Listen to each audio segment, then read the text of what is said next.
So, James, you are the Reign FC amateur featherweight champion, man. Thank you so much for taking time, man. I appreciate it. Hey, thank you for having me on, man. I really appreciate this. Yeah, dude. So you won that belt at Reign FC over Dexter Thumb in a whopping 22 seconds, man. Congratulations. Thank you.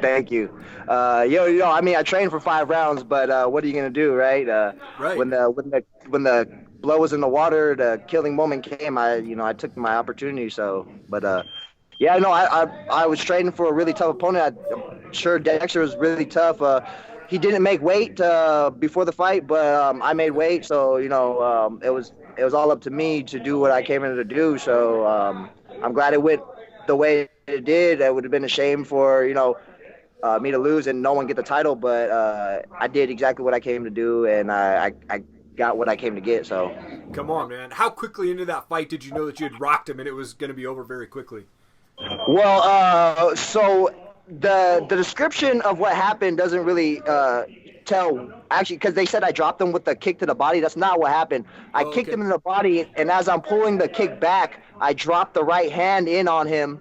So it's kind of like just a Superman punch, but without jumping. So I just dropped it on him, and he crumpled, and I was like, oh, that's a punch that I throw a lot. It's just the way I like to attack after the attack, don't leave any openings. So as soon as I throw the kick, I like to throw the punch right after. And so he just kind of went into it. I was rewatching the video, and I noticed that he actually grabbed my leg to go for the takedown, I believe, is what he was trying to do. So he followed my leg back, and it just landed perfect on his chin, man. So, and that's what I foresaw happening. If I was going to tag him, it was going to be with the right hand. Yeah, nice, man. Now, after you won that fight, there was a photo of you standing in the cage with a face-off somebody else. I assume that's your next opponent. Who is that guy, and when can us fans expect to see you defend your title? That's Mike Hughes. They're planning for the title defense in April. Okay. It's a little bit further out than I had hoped. I'm still looking to try to stay active. Well, we're definitely looking to whether I get another title shot out of another organization in another state, or just another good fight between now and then. This is really trying to stay humble in all this right now. It is exciting though. Yeah, absolutely. Hey, did you end up fighting back in August for Fusion Fight League? So what happened was I did have an opponent lined up. I weighed in with the opponent. We went to the fight venue the next day. I'm looking at him while we're doing the fighter meeting, right? 20 minutes before the show starts, I'm getting my hands wrapped, and then they come back and tell me that my opponent he's in his car right now, and he says he's not going to fight. So I didn't get to fight for them, but I mean, I chalked that up as a win. So, dude, that's crazy, right? Well, that's awesome. So with that win, that kind of puts you at, I think if Tapology is correct, you're on a 4-fight win streak. What do you attribute to that win streak going on, man? To hard work, man. Really put emphasis on the amount of work I've been putting in this last 2 years. It's just ridiculous. According to Tapology, you had like a 3-year layoff from 2015 to 2018. Is that correct? Yeah. What were you doing during that time off? Well, I've got kids, and at the time I was with my ex. I decided to put this fighting on the back burner because it wasn't panning out, right? So I decided, hey, I got to do what I got to do as a man, as a family man, and quit playing games, I guess. She called it a pipe dream, so I was like, all right, well, I'm gonna set it aside. Well, things between me and her ended up not working out, and so I said, you know what, I'm gonna do exactly what I know what I was meant to put here, to do, and that's to fight, man. So I put my nose to the grindstone, and when I came back, my first fight back last year, November, when I lost in 45 seconds, that was my first fight back in like 3 years, and it was a real eye-opening moment. And then ever since then, I just been on a tear, man. Like the last 2 guys I finished in a minute, so I don't see why not go pro. I've been doing this for a long time, really, as an amateur. But like I've been telling people before, I never went pro because I wasn't training like a pro athlete. Now that I'm training like a pro athlete, I feel like I can sign that contract and step in there with any pro and and put hands on anybody or choke anybody out. At this point right now, my wrestling with the people I'm with right now, I feel like I could wrestle with some of the best of them, you know. So, Come on. yeah, I attribute everything that I'm doing right now and where I'm at to the people around me and the work I've been putting in. Sweet, man. Do you have a goal date in mind of when you want to go pro? We were definitely looking towards the spring, which is a little bit disconcerting that they wanted to put this title defense out until April. I was kind of looking towards February a little bit, maybe March, but you know, it is what it is. And I'm going to continue to do what I'm doing. So it's not going to really halt my plans going forward. So, you know, whether I go right after or depending on how things line up and the deal that I can get that's satisfactory you know, going for my first pro. I'm not asking for the world, but I'm not going to go for chump change either. So, you know. Sure. Yeah. That's awesome. So you fight at featherweight, but what's your walk around weight, man? Oh, I mean, I walk relatively close to 45. I mean, I'm walking around like 160 right now, but this is the heaviest I've ever been.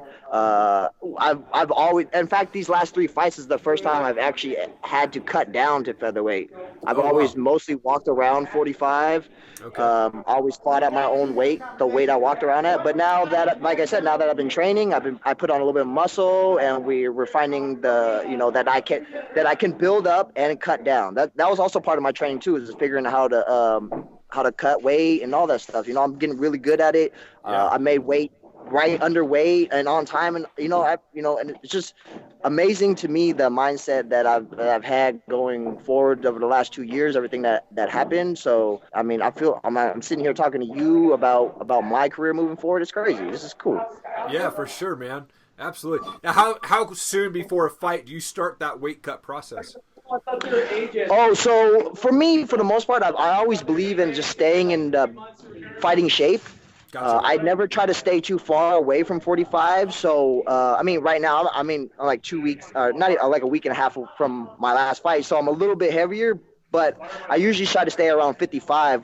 Okay. And that's just training. When I'm training every day, you know, and I'm eating right, which is for the most part, I can eat mostly anything and it just runs right through me. But I mean, right, training every day, I'm around 55. So when I do my weight cut, it's mostly maybe 2 days before I'll not eat as much. Okay. But I do a lot of the weight cutting the day of.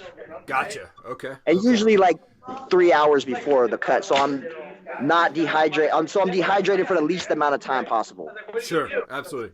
So, how did you get into MMA, and what made you decide to ultimately start to compete? Oh man, just probably the most cliche thing ever, but Bruce Lee was one of my idols growing up. Come on. So when I was a kid, it was just like I always wanted to be involved in martial arts somehow, one way or another. You know, but there were no pathways. You know, 25 years ago, there wasn't one that I could see. And then when the Ultimate Fighter came out, and that Stephen Bonner and Forrest Griffin fight, I was just like, this is it. This is exactly what I do. I mean, me and my brother rolling around for years, fighting each other. Like we'd end up on the ground, and I just didn't know there was a ground game. And then I'm like, oh, I'm good at this. I'm actually pretty good. And so this is just a passion for me. It always has been and always will be. I plan to like parlay my fighting career into something much more. I want to be a coach. I want to be involved in this. I want to be a part of the Pacific Northwest MMA movement that produces high-level fighters.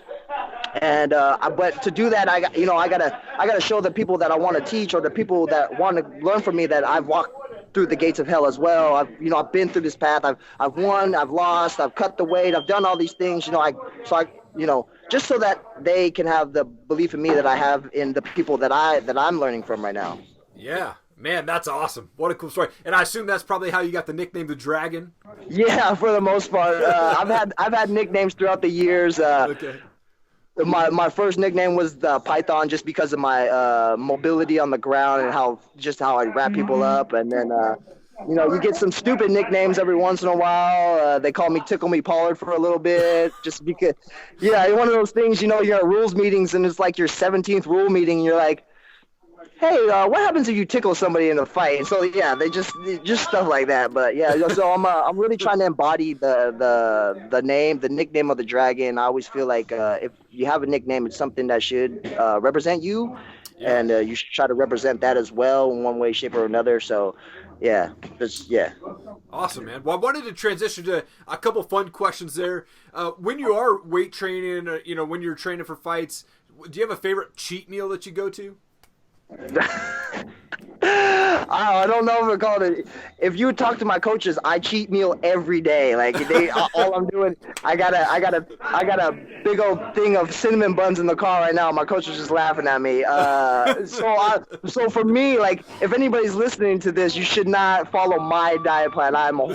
Because I have a super fast metabolism. I can eat whatever I want, so it ends up coming out. But for the most part, when I really want to cheat, it's the one thing that I'm not supposed to have is lots of sugar. So I like to eat sugary, like pastries, cakes and stuff, and like candy. And those are the things that, like, I do try to stay away from when I'm getting close to the end, getting close to weight cut, like a month before. I try not to eat a lot of sugar just because of a gram of sugar holds 3 grams of water, blah, blah, blah. All the scientific stuff that you learn about. So that's awesome.